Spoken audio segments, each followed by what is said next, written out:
On this episode of ResiWeek, Amazon purchases Ring, Guitar Center is your new competition, and Wirestorm now has a 5-year warranty. All this and more on this episode of ResiWeek. The network for the AV industry.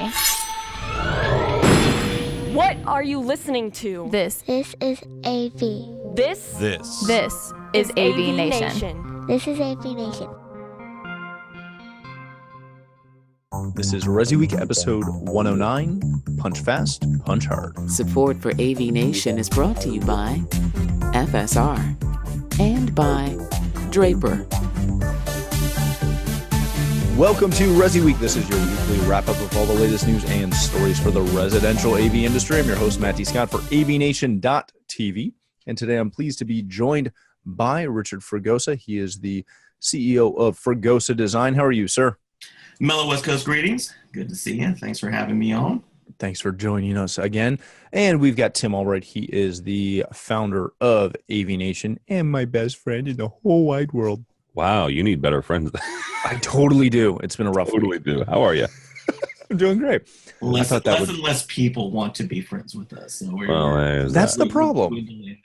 You very quickly discover that you have no friends anymore. You have kids, you have a job, you have a life, and that's it. So anyways, on that high note of fun. on that pleasant thought. On that pleasant thought of being old with no friends. Let's go to our first story of the day. This comes to us from Business Insider and literally every other news organization out there right now.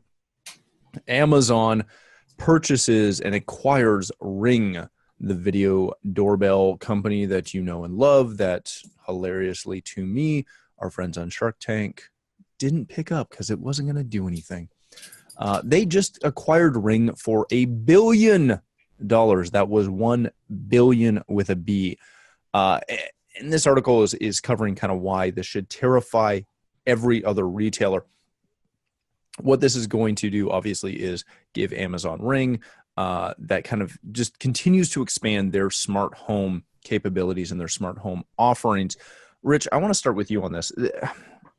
They're not going to take Ring as far as they've said so far, a week out from, or less than a week past this information coming public. They're not going to take this directly under the Amazon belt yet. They're going to let it run independently, do its thing. But Benzo and the whole crew are going to be adding insight into how Ring is working and increasing their algorithms and all the fun stuff that Amazon can do to this. What does this give Amazon? Like, we know what it's going to give Ring, but specifically, what does this do for Amazon? What does buying Ring do for them? It's a point-to-point ecosystem. What does Amazon get? They get to continue their ecosystem.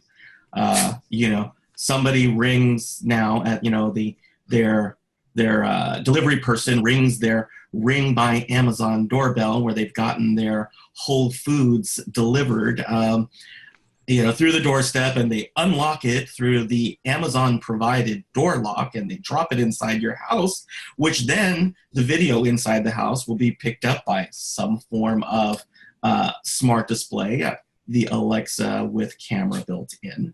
And it's providing Amazon the option to, and really any of the big four of GAFA, they're all racing for that top spot to control the ecosystem to the consumer. And Ring, for Amazon's money, was an easy acquisition if you think about it. I mean, they were already the second generation of Alexa has video built in, so it's a natural extension. And then if you look at all the indicators and the buying signals, and not even from millennials, but just from the sales figures of what people are viewing as kind of the key elements of automation or IoT or anything you want to call it, it's doorbells, it's the Alexa, the smart speaker, smart locks, all of the basic items, some basic lighting functionality. These are the items that they're seeing the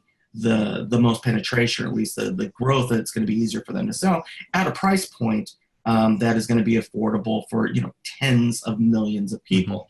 And that's really I harken back to, I was reading something on social media, something that even I had posted a couple of years ago, which was right before Apple TV became a thing. For the longest time, it was a hobby, and Apple's approach was real simple. Any product we make, we're not going to take seriously until we can start counting these in the tens of millions. Mm-hmm. And that's what is happening now. The original Ring door station, it was, when it showed up at Shark Tank, was just literally just slightly ahead of its time. People were like, oh, people don't want to see their doorbell. And next thing you know, it's exploded. It's the same way. People don't want a speaker that listens to them. But people are looking to trade the privacy concerns that they had and being a commodity. Because again, it all comes back down to there's lots of stuff that Ring can do when it's not operating as a door phone in terms of information that it can process. So, again, it's natural. It is just another step in the industry. I'd love to say that, this is just a fad, that this is going to pass. But, the running joke for the past couple of years is some of these trade shows are just going to have a giant, Amazon umbrella and everybody's going to and so it's going to be interesting. I think it definitely does affect the CI industry as a whole, the CDA channel as a whole, because it is good in one respect in that it is opening up the market. It is, people are going, oh, wow, this is great. This is something that I can have. But now we're heading into, which we've been seeing quite a bit, is this app fracturing. You have an app for this, you have an app for that. You're jumping around, and this ADD of technology that's starting to occur. This is just another indication of Amazon's just going to go ahead and acquire what makes sense in that channel, and Alexa's a hit. I mean, let's face it, it's a hit. And so, in order for them to flesh that out, they're going to need to move into other verticals. So and hey, I guess I wish 10 years ago that I would have thought of that a video doorbell would have been this huge. So maybe invested just a little bit. Just a little bit. Tim, when we look at this, back in December, Amazon purchased Blink, which is a smart camera. They have their own little video doorbell as well. They've now purchased Ring, which has a lot more market penetration. As integrators, as CDA channel people, when we look at this, what is the takeaway for us when we're trying to sell all of our specific channel products, right? Whether it be a Doorbird or anything else, anything that's specific to, the integration channel versus the behemoth of Amazon, like what Rich just mentioned with, CDA, as far as CD Expo just becoming one massive Amazon booth. Everything I think about when I think of this is it's already hard to sell something that is not forefront of a consumer's mind unless you're doing a bespoke system. Yeah. So when you have Amazon pushing Alexa, pushing Ring, pushing Blink, pushing all of these other products, and for so long we've taken the approach of, hey, we're going to sit back, let people buy these products, these DIY-ish products, and we're going to convert them down the road. We're never going to convert some of these people because the products are just so stinking good. They are. And the one word that comes to mind is interoperability. And what I mean by that is making sure that your systems can work with other systems. Your products can work with other products.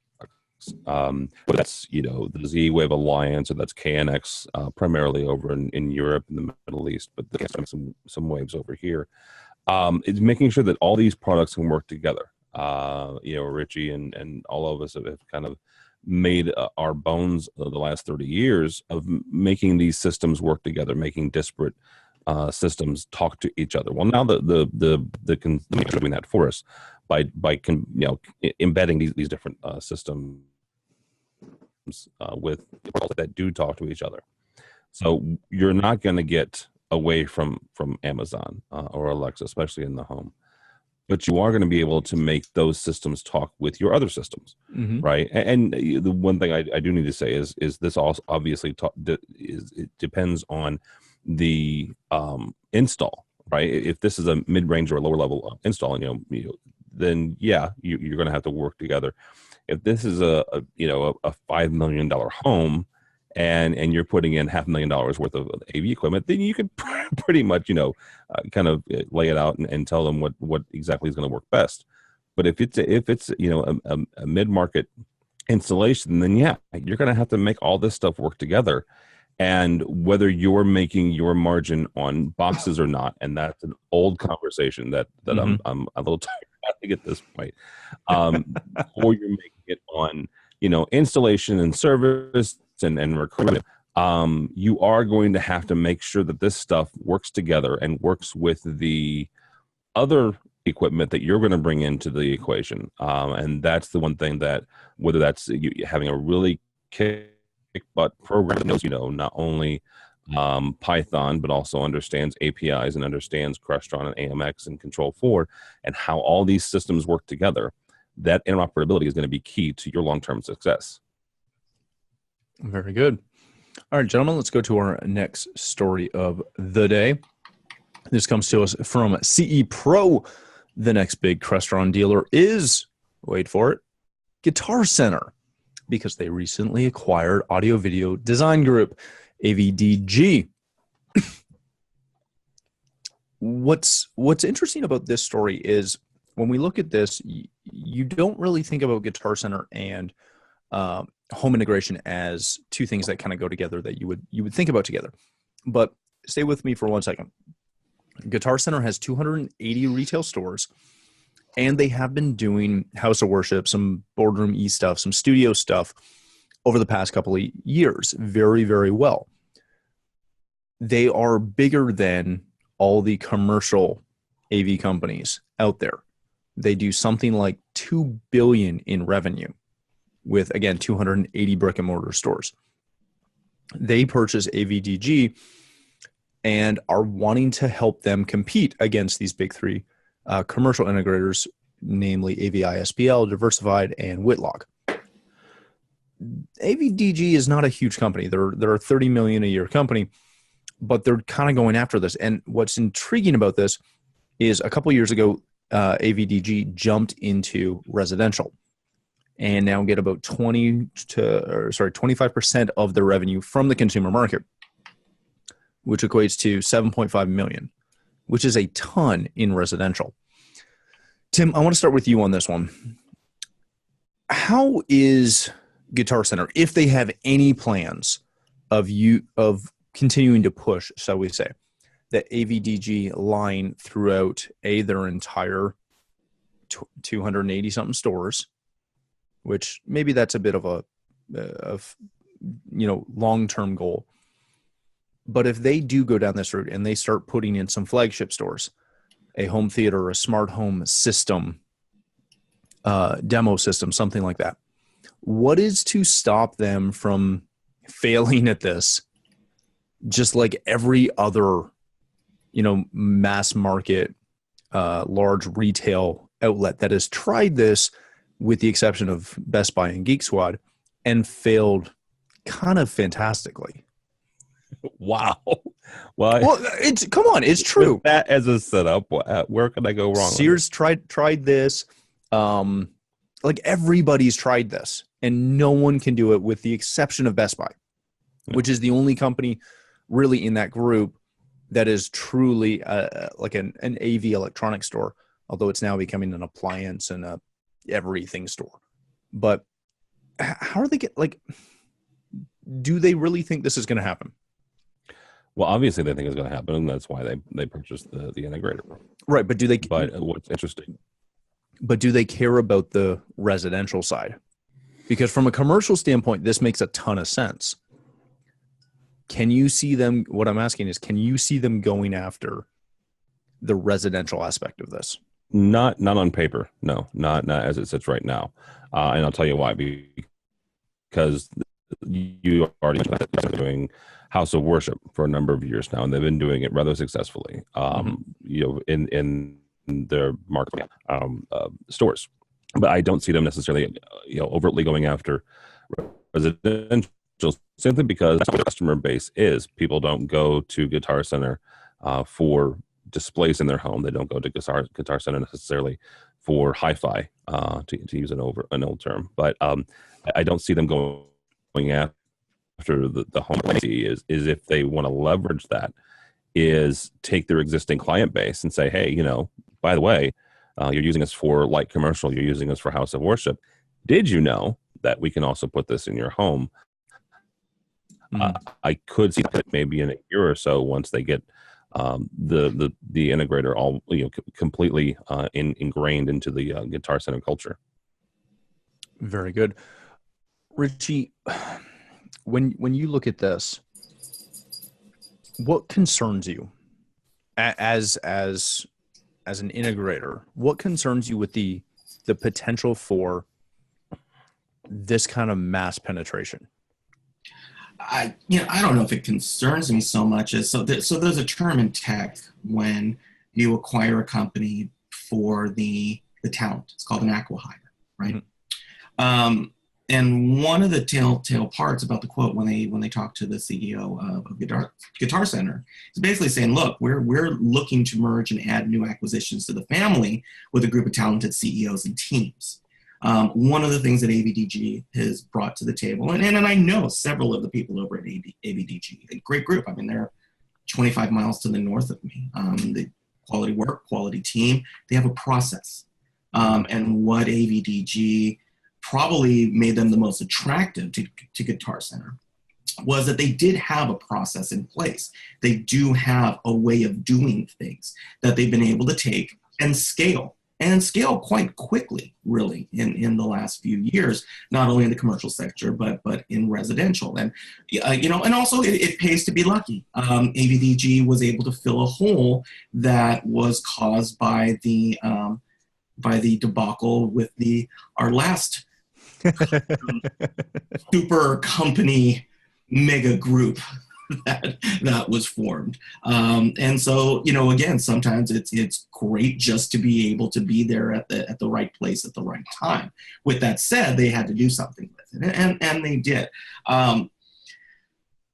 I think that with Guitar Center, obviously 75% of the model is going to be the business side of things. It's going to be, getting into education. It's going to be getting into, huddle spaces, all of these things that Guitar Center, is trying to find a way into it. Again, and they have the brick and mortar.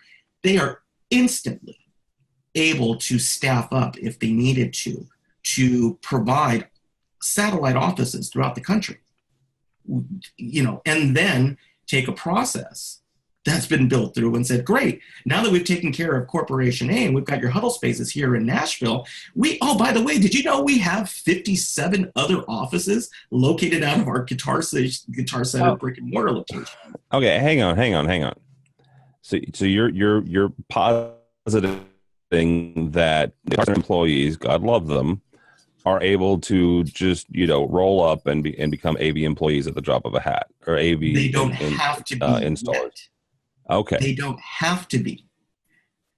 Once they start working the process for the scale out, they will then be able to hire, but they already have a presence. The hardest part's getting in there, right? The hardest part, is getting that location and be built out. They already have those locations. So there is something to be said that they could outfit each Guitar Center with their huddle space example, with their distance learning example, and by the way, you're going to get somebody coming in who's, absolutely got to start playing Stairway to Heaven in the middle of the floor. That's still going to happen. It's like, Stairway to Heaven in your video conference, here you go.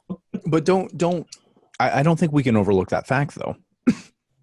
Even from a commercial standpoint, think how many companies, how many tech geeks are in Guitar Centers that go in to play Stairway to Heaven.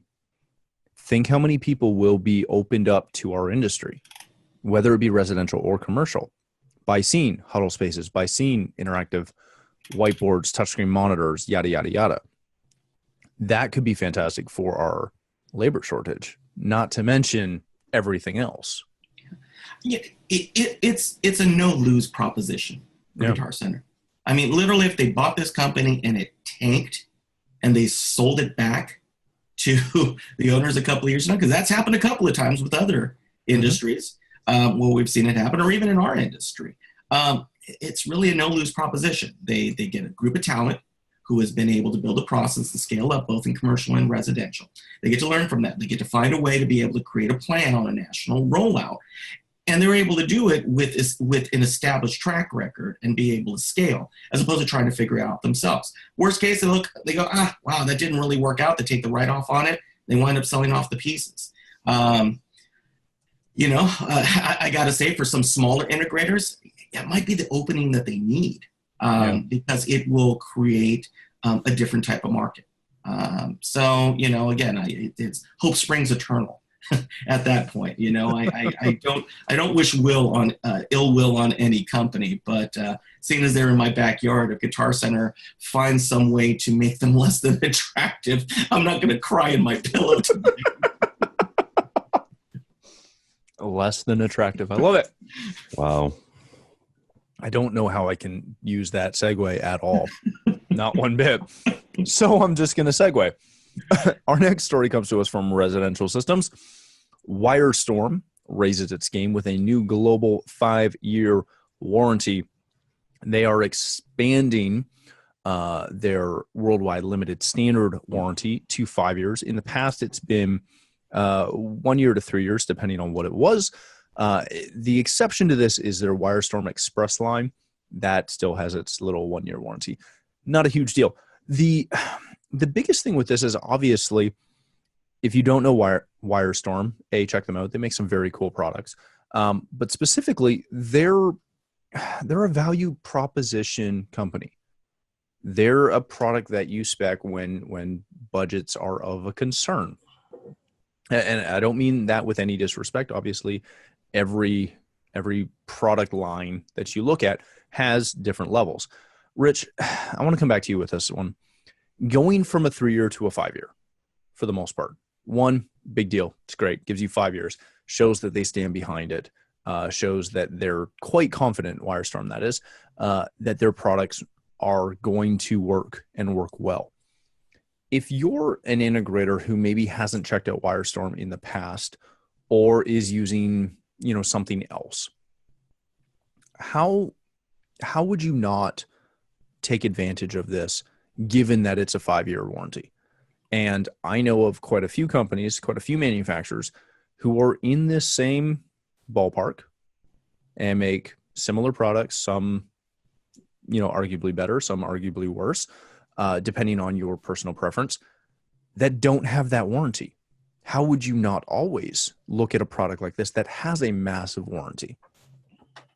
Again, it's the value proposition. I got nothing but love for Wirestorm. They're a neat group of people. I've covered them, on the Resi side and the commercial side. I've covered the Resi side for CE Pro, and obviously we've covered them at CEDIA before, and so they are kind of an unofficial friend of the program in that sense, and that I've genuinely enjoyed the conversations that I've had with them. I've used the product in the past. I've spec'd the product in the past. I think that they, provide an option, and an alternative at times. In this day and age, honestly, I mean, you're not going to compete on price. You're not necessarily even going to compete on features for a lot of devices, because again, HD base T is HD base T. It's the circuit chips are the chips. The standards are the standards in how they're coming across. So you do have to find a way to differentiate yourself. You have some companies now that, based on their manufacturing, some companies with their lighting products are offering lifetime warranties.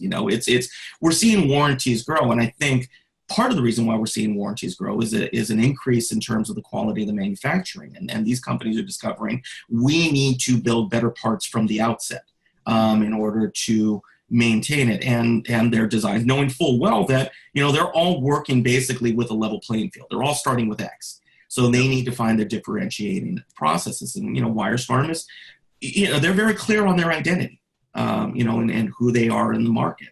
And so in order to take that and expand on that, it gives them an opportunity to compete with the best of breed companies in their market. And so, when you're trust me, as a little guy, you got to sometimes punch fast and punch hard. So That's awesome.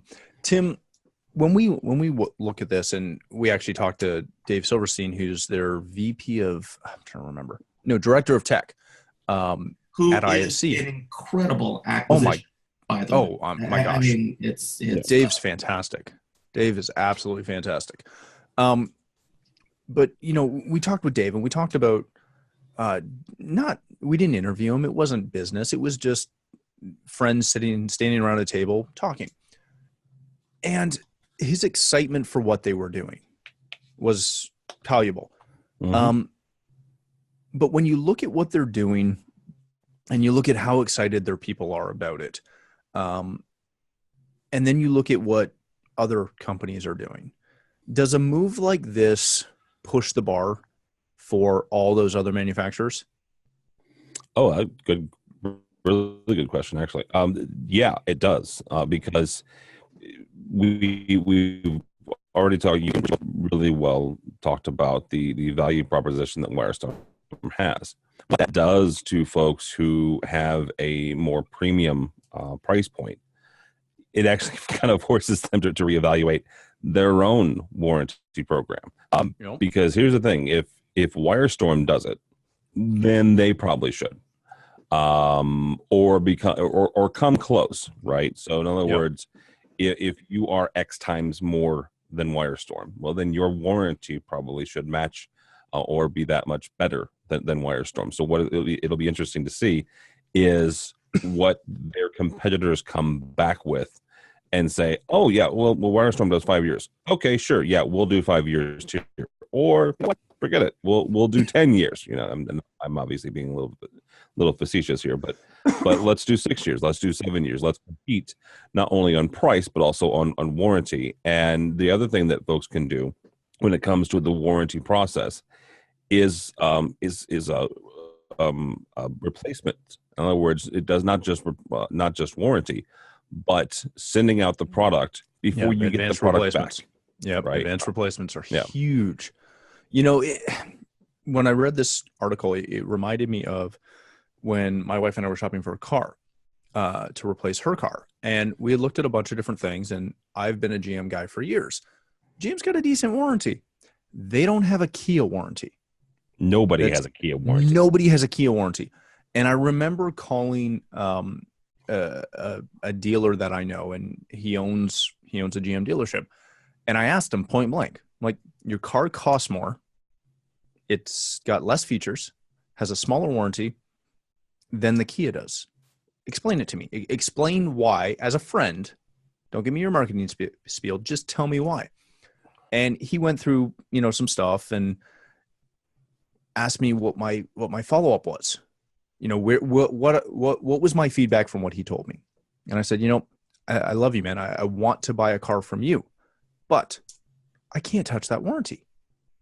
And you can tell me that this is slightly better, that's slightly better, yada, yada, yada.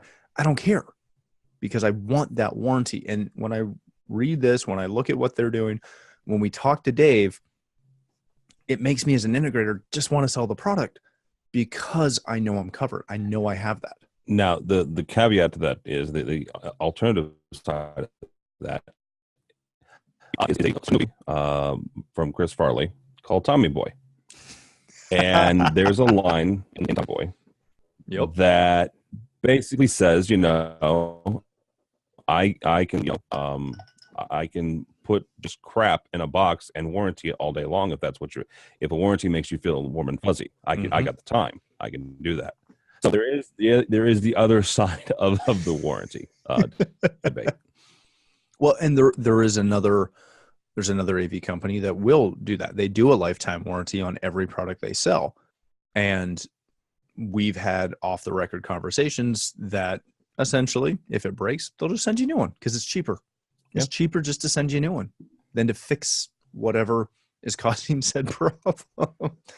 All right, gentlemen, that's going to wrap it up right there on that bright note. Thank you so much for joining us, as Tim's laughing his head off as I ended on that note. Rich, if people want to connect with you, where can they do that? They can find me at www. What is it? Big guy in a little coat. Fat guy in a little coat. Guy in a little coat. That's why I don't let Tim wear my coats anymore. I did it once. One time. One time. Just once in college. and I didn't like it. Oh, God. And there goes our rating, ladies and gentlemen. There goes our rating. So you can find me on the interwebs at rfregosa on the Twitters, or type my name into the interwebs and in various and not so sundry places it pops up. Here, obviously, on AVNation, and one of our other shows, The State of Control, with my good friend Steve Greenblatt. And here, with you fine collection of gentlemen. Oh, thanks. Tim, where can people find you? I'm the fat guy in the little coat. So I didn't say it. I am the fat guy. Still wasn't going to say it. I gotta give you. Twitter is the best place at this point. I'm bemoaning the loss of the Blues season as they've lost a couple. TD, Tim David Albright on the Twitters. Very good. Thanks again for joining us, gentlemen. For myself, if you'd like to follow me, you can find me at Matt D. Scott on Twitter and every other social platform. But more importantly, please stop by avnation.tv. You'll find this show as well as a wide variety of our shows with all the other verticals that we cover. When you visit the website, please take a moment to check out our underwriters. We are extremely thankful for their support and ask that you support them as well. Thanks again for joining us. That's all the time we have for this episode of ResiWeek.